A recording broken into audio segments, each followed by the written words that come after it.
السلام عليكم، انا دينا شعراوي ودي الشانل بتاعتي بوليمر كرافتس. النهارده هنتعلم ازاي نعمل التشيشر كات. هو شخصيه من شخصيات أليس إن وندرلاند او أليس في بلاد العجائب. انا بدأت بالعينين، استخدمت صلصال لؤلؤي اللي هو بيرل ماركته بريمو، ولونته بألوان سوفت باستيل.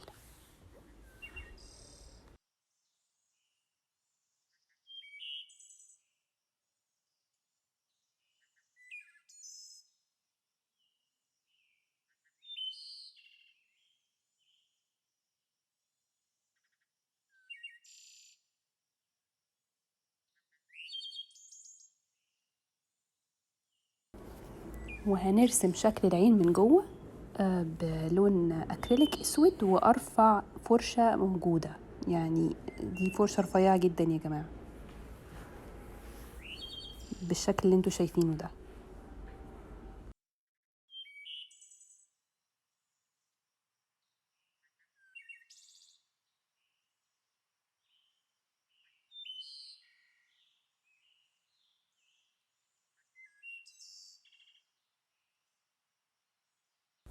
ناخد عيون الزجاجية بتاعتنا ونلزقها بصلصال سائل.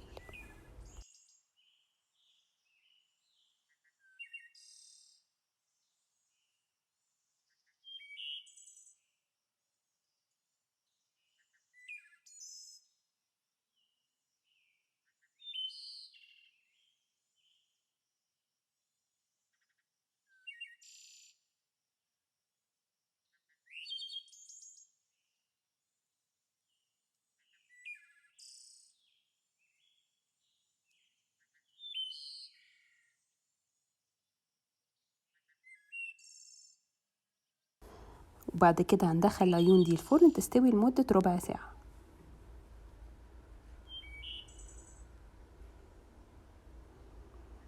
هنا بقى نبدأ في الوش بتاع التشيشر كات. هو وشه كبير اصلا، فاحنا هناخد اللون الرمادي ده ونعمل شكل بيضاوي على المج، وبعد كده بالبول تول نعمل المكان اللي هنحط فيه العيون بتاعتنا. وده شكلها بعد ما استوت الربع ساعة. مش مضطرين نلزقها بصلصال سائل، لان احنا كده كده هنبني عليها عشان نعمل تفاصيل وملامح الوش، فكده هتبقى يعني مغروزة جوه الصلصال، مش هتتفك ابدا. بس انا خدت اصغر بول تول عندي بس عشان كروكي كده احدد ملامح الوش هتكون عاملة ازاي.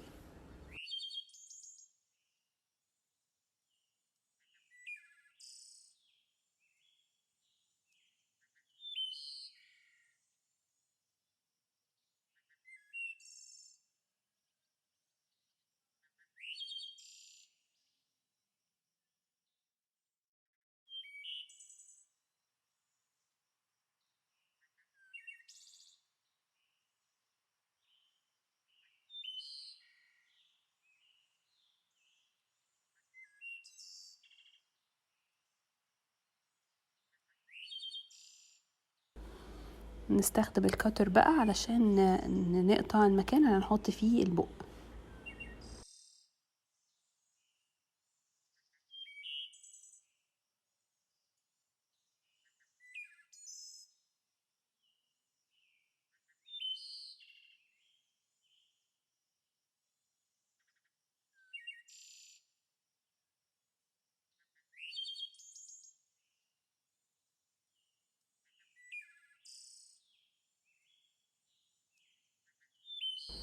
نفضل واحدة واحدة بقى نزود قطع صلصال ونظبط فيها بحيث ان احنا نوصل للملامح المظبوطة بتاعة التشيشر كات.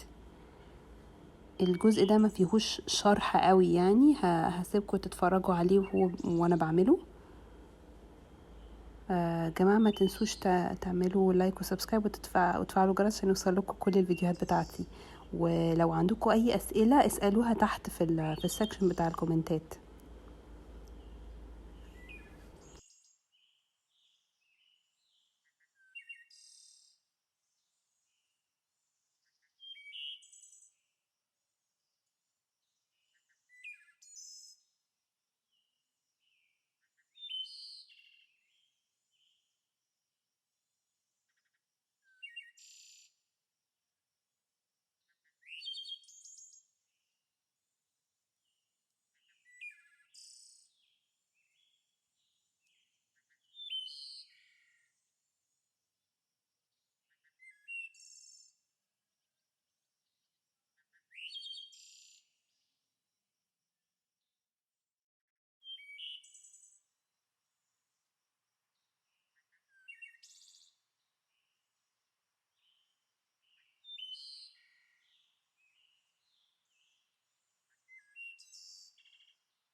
الجزء ده بقى بنعمل فيه الشعر بتاع القطة من فوق.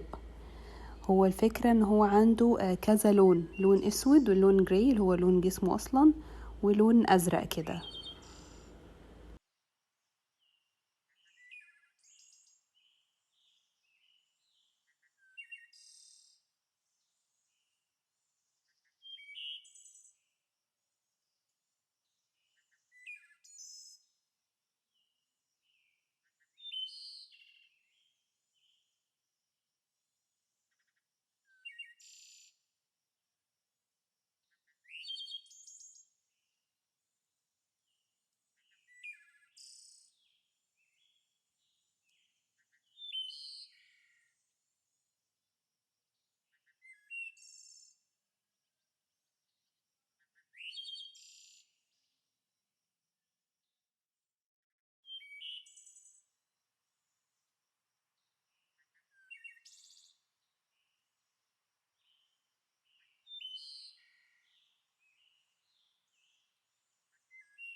هنا انا حسيت ان الحته اللي هي بتاعه المناخير بعيده شويه عن بعضها، فقعدت احاول اقربها بايدي، وبعد كده هحط الجزء بتاع المناخير اللي هو بيبقى لون مثلث صغير لونه بينك.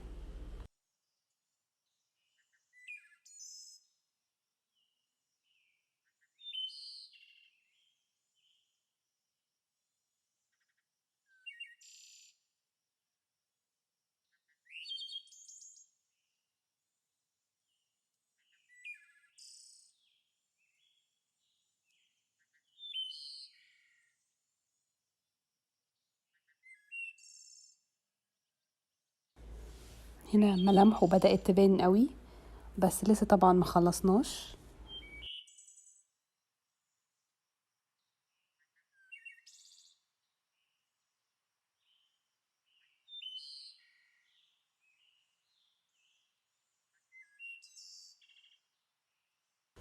هنقطع الجزء الزيادة اللي فوق ده بالكاتر طبعا، وبعد كده نجيب بقى نيدل تول ونقعد ندمج، وفي نفس الوقت نعمل شكل الشعر بتاع الفرو يعني بتاع القطة.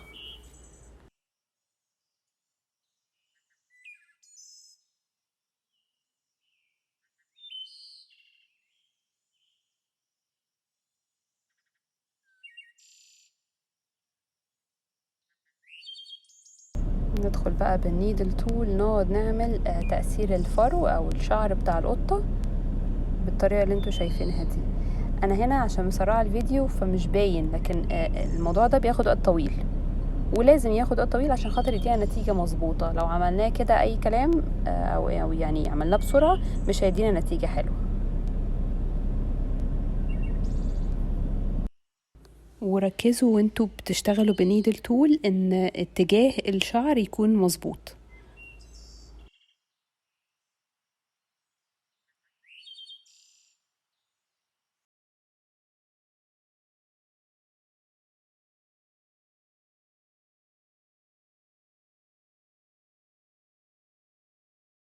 حدد شكل المناخير بصلصال اسود.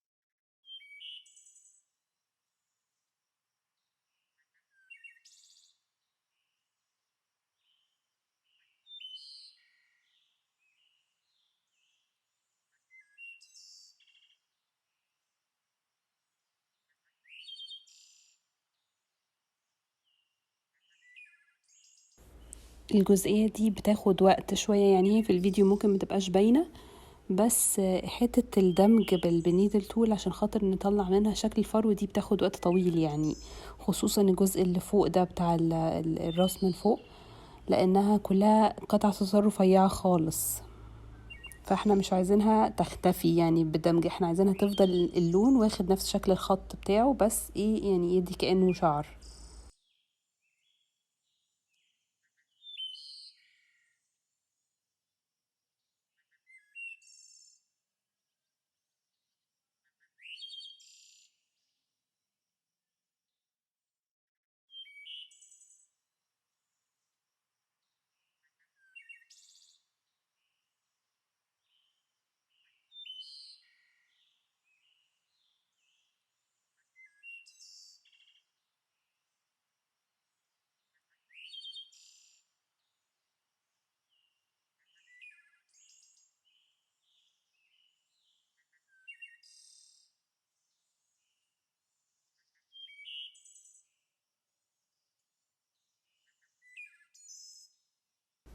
وهنا هنحدد العينين برضو بصلصال اسود. مهم طبعا انه نحاول على قد ما نقدر نخلي الصلصال اللي بنحطه يعني يبقوا الاتنين نفس الحجم في العينين، الاتنين يبقوا شبه بعض.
هنا انا استخدمت سوفت باستيل اسود، ولونت بيه البق بتاع التشاشر كات من جوه بقى لونه اسود، عشان بعد كده لما اجي احط السنان يعني يبقى الخلفية بتاعت السنان لون اسود. هنحط صلصال سائل في الحرف بتاع البق عشان نحط فيه الأسنان، وكمان هنستخدم البول تول الصغيرة عشان نعمل زي الحفر اللي هحط فيها السنان بتاعة القطة.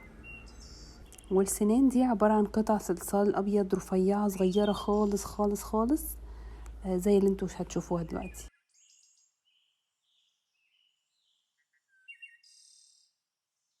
بالمناسبة دي أكتر حاجة خدت وقت معايا، السنان دي لانها صغيره خالص وصلصال ناشف، مش ناشف قصدي، صلصال لسه طري، يعني السنان دي صلصال طري فبتاخد وقت، ولازم نحط بالراحه عشان خاطر السنان ما تبصش مننا واحنا بنركبها.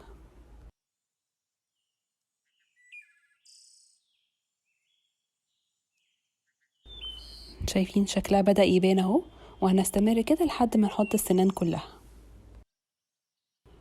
وطبعا هنحدد الشفايف من فوق ومن تحت بصلصال اسود.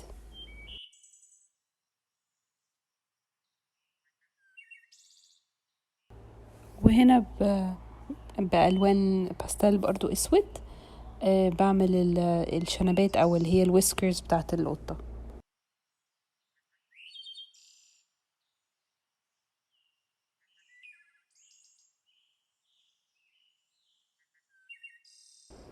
بنكمل بقية الوش، وهنستخدم طبعا نيدل تول عشان خاطر نعمل اللي هي شكل الشعر اللي موجود في الدقن.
بعد ما خلصنا بقى نبدأ نجيب اللون الأزرق اللي هي مشهورة بيه، يعني شكل القطة هي أصلا كده. التشاشر كات بيبقى فيها زي خطوط كده لونها أزرق تركواز، مش أزرق قوي يعني.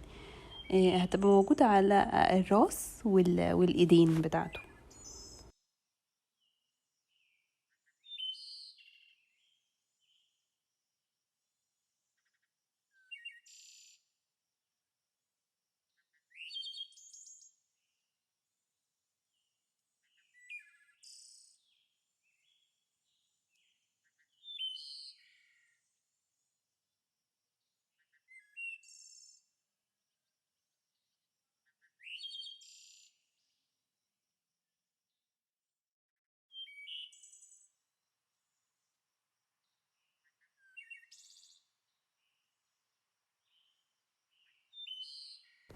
شوية تضليل بقى بألوان الباستيل، ودي مهمة جدا في أي شغل بتعملوه. التضليل بيدي عمق، وبيدي يعني شكل جمالي قوي يعني للحاجة اللي انتوا عاملينها.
نعمل الايدين بقى بتاعته بالشكل اللي انتوا شايفينه ده.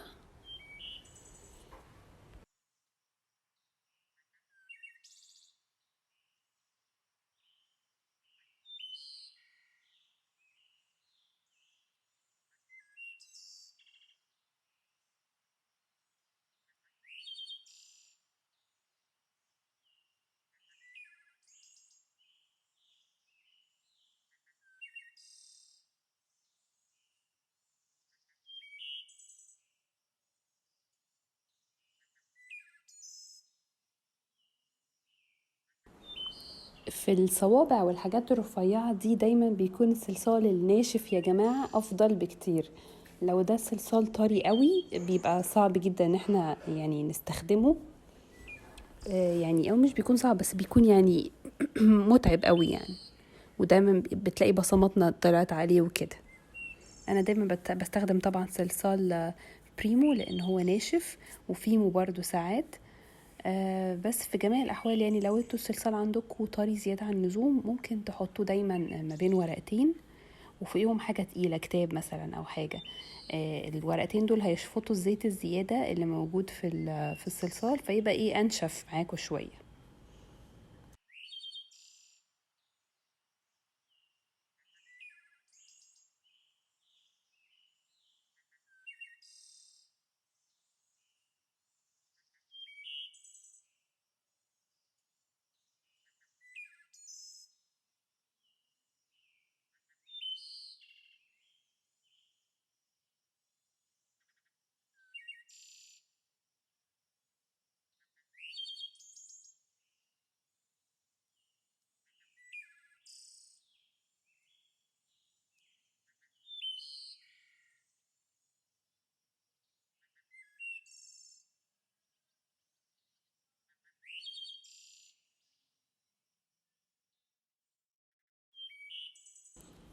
انا ما صورتش الجزء بتاع الكتابة لان ما كانش هدفي في الفيديو ده ان يعني اعلم ازاي طريقة الكتابة.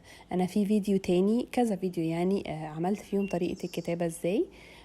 هحط لكم اللينك بتاعهم في الديسكريبشن بوكس او صندوق الوصف، وممكن احطها لكم برضو فوق على اليمين، اللينك بتاع الفيديو اللي انتوا يعني ممكن تفتحوه تشوفوا فيه طريقة الكتابة على الصلصال.